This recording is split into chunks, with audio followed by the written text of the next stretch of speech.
गणेशाय नमः।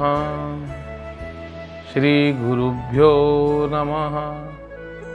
श्री राधा पुरुषोत्तमाय नमः। वंदे वंदारुमंदारं वृंदावनविनोदिनं वृंदावनकलानाथं पुरुषोत्तममद्भुतम्।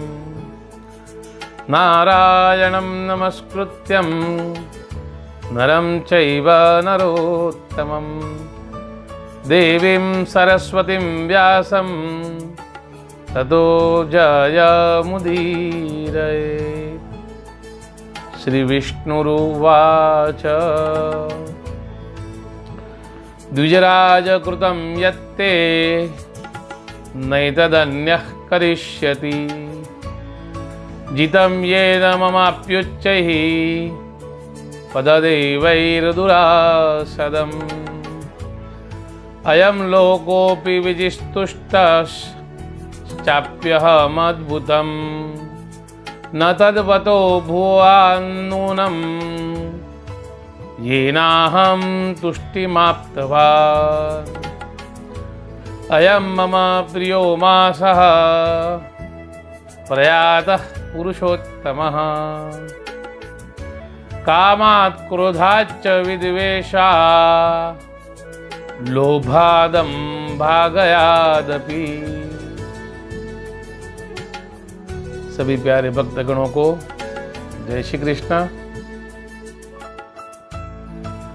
अधिक पुरुषोत्तम मास की कथा का आज 17वां दिन। आज कृष्ण पक्ष की द्वितीय वृद्धि तिथि का व्रत है। आज के दिन गुरु की पूजा करना और उड़द की दाल आदि का दान करना उसका महत्व है, तो शक्ति अनुसार दान अवश्य करें। हे प्रिय भक्तजनों,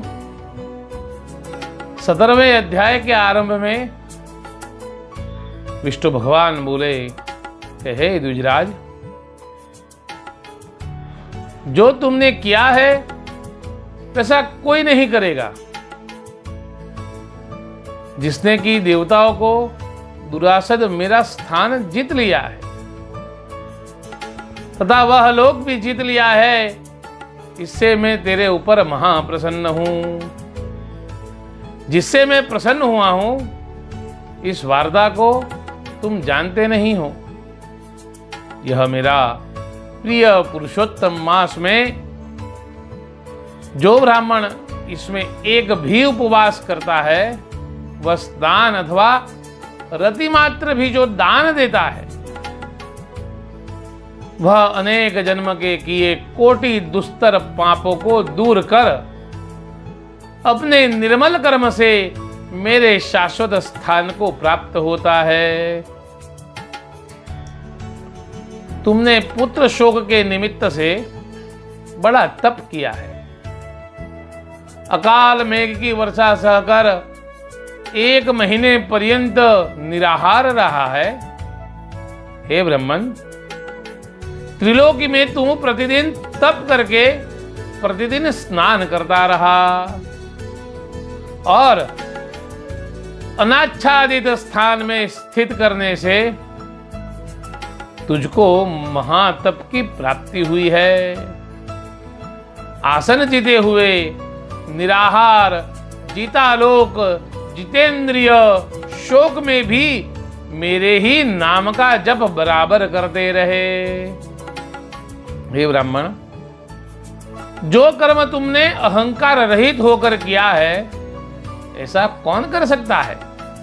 हे द्विज, तुम्हारे बिना कोई भी पुरुष यह तप करने में समर्थ नहीं है। यह लोक परलोक तथा इससे आगे भी लोक तूने इस कृत्य से जीत लिए। अब और क्या सुनने की इच्छा है। हे द्विज श्रेष्ठ, इस तेरे साधन की महिमा मैं कहने को समर्थ नहीं हूं। दूसरा कैसे कह सकता है? सुदेव ब्राह्मण ने कहा है, सुदेव उवाच कोसौ मासस्त्वया विष्णु वर्ण्यते बहुविस्तरम् किमास्मिन् करणीयं स्यात् को विधिर्नियमश्च कः। सुदेव ब्राह्मण ने कहा कि हे विष्णु जी, वह कौन सा महीना है जिसका आपने बड़ा विस्तार वर्णन किया है? क्या इसमें कर्तव्य है? इसकी विधि और नियम क्या है? इसमें क्या दान देना चाहिए? कौन इसका देवता है? यह आप हमसे वर्णन कीजिए। हे स्वामिन, हे भुक्ति मुक्ति देने वाले, आप मेरे इष्ट देव हो। भगवान ने कहा, हे द्विजश्रेष्ठ, संपूर्ण महीने सूर्यदेव की संक्रांति के कारण होते हैं, लेकिन अधिक मास में संक्रांति नहीं होती। यह इस कारण मेरी शरण में प्राप्त हुआ। तब से यह पुरुषोत्तम मास मुझे सबसे अधिक प्रिय है। हे विप्र, मैं सर्वथा इस पुरुषोत्तम मास के स्वामित्व में कल्पित हुआ हूं। मेरा प्रिय होने से ही इसकी पुरुषोत्तम संज्ञा हुई है। और महीनों में इस प्रकार से मैं प्रियता नहीं करता। और महीनों में जो कृत्य है उसके स्वामी सूर्यदेव है, परंतु पुरुषोत्तम मास में जितने कृत्य है उनका मैं अच्छी प्रकार से फल का देने वाला हूं। हे पाप रहित, जो इसमें कर्तव्य है सो सुनो। सम्यक् किरणेन तपसा शतवर्षमितेन च यत्फलं लभते विप्र मासेस्मिन् एकवासरात्। हे भूदेव, जो फल भली प्रकार 100 वर्ष तप करने से प्राप्त होता है, वह फल इस महीने में एक दिन व्रत करने से प्राप्त होता है।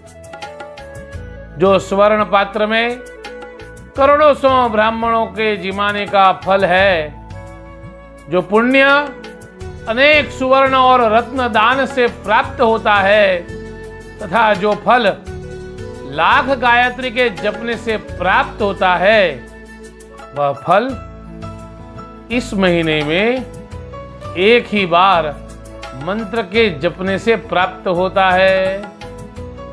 इस महीने में एक ही बार ब्राह्मण को तृप्त करने से वह पुण्य फल मिलता है।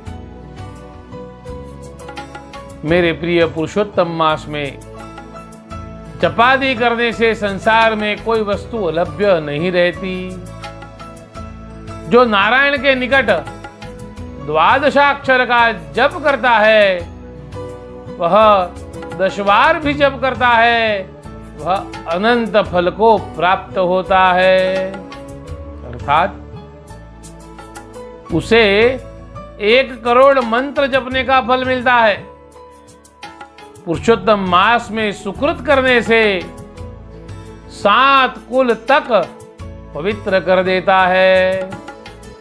इसमें पंचाक्षरी महाविद्या का जो 5 बार भी जपता है, वह सैकड़ों पाप दूर करके मेरे परम पद को प्राप्त होता है। यदि आसक्त होकर फल मूलादि से ब्राह्मणों को तृप्त करे, तो उसको पुरुषोत्तम मास में सैकड़ों ब्राह्मणों को भोजन कराने का फल प्राप्त होता है। इसलिए 6 व 8 वर्ण में कोई हो जो पुरुषोत्तम भगवान का स्मरण करता है। हे ब्राह्मण, 100 बार स्मरण करने से करोड़ों मंत्र जपने का फल होता है। और दरिद्र सागर के पार होकर ऐश्वर्य में लय हो जाता है। फिर विष्णु के अनुग्रह को प्राप्त हो गाणपत्य के पद को प्राप्त होता है।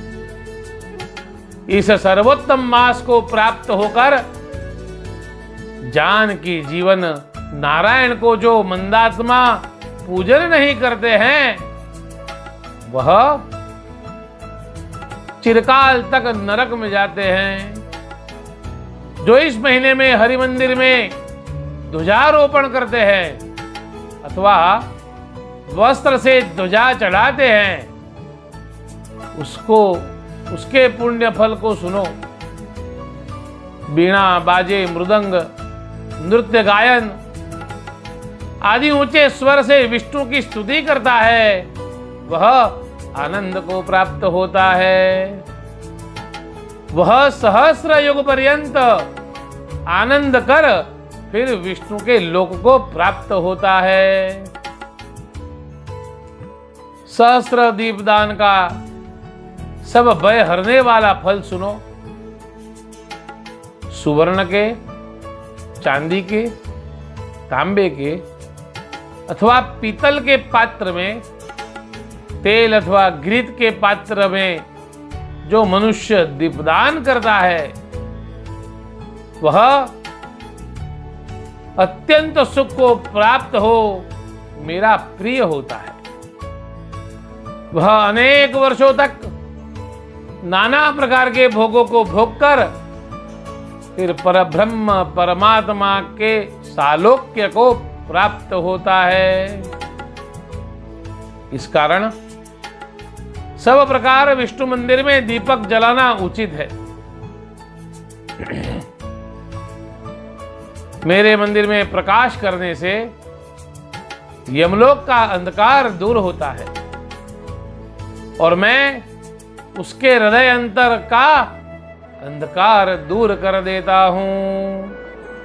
इति श्री पद्म पुराणे पुरुषोत्तम महात्म्ये पुरुषोत्तमे कर्तव्यताय वर्णनम नाम सप्तदशोऽध्याय। श्री राधा पुरुषोत्तमार्पणमस्तु। अधिक राधा पुरुषोत्तम भगवान की जय। ओम